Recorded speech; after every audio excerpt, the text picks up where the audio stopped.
Hallelujah. സ്തോത്രം. ദൈവത്തിന് മഹത്വം.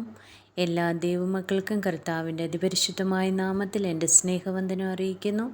ഇന്ന് ഞാൻ വായിക്കാൻ പോകുന്നത് സങ്കീർത്തനം 23 എല്ലാവരും ശ്രദ്ധയോടെ കേൾക്കുക, അനുഗ്രഹം പ്രാപിക്കുക. യഹോവ എൻ്റെ ഇടയനാകുന്നു, എനിക്ക് മുട്ടുണ്ടാകുകയില്ല. പച്ചയായ പുൽപ്പുറങ്ങളിൽ അവൻ എന്നെ കിടത്തുന്നു. സ്വസ്ഥതയുള്ള വെള്ളത്തിനരികത്തേക്ക് എന്നെ നടത്തുന്നു. എൻ്റെ പ്രാണനെ അവൻ തണുപ്പിക്കുന്നു. തിരുനാമനിമിത്തം എന്നെ നീതിപാതകളിൽ നടത്തുന്നു. കൂരിരുൾ താഴ്വരയെ കൂടി നടന്നാലും ഞാൻ ഒരനർത്ഥവും ഭയപ്പെടുകയില്ല. നീ എന്നോടുകൂടെ ഇരിക്കുന്നുവല്ലോ, നിന്റെ വടിയും കോലും എന്നെ ആശ്വസിപ്പിക്കുന്നു. എൻ്റെ ശത്രുക്കൾ കാണുക, നീ എനിക്ക് വിരുന്നൊരുക്കുന്നു. എൻ്റെ തലയെ എണ്ണ കൊണ്ട് അഭിഷേകം ചെയ്യുന്നു. എൻ്റെ പാനപാത്രവും നിറഞ്ഞു കവിയുന്നു. നന്മയും കരുണയും എൻ്റെ ആയുഷ്കാലമൊക്കെയും എന്നെ പിന്തുടരും. ഞാൻ യഹോവയുടെ ആലയത്തിൽ ദീർഘകാലം വസിക്കും.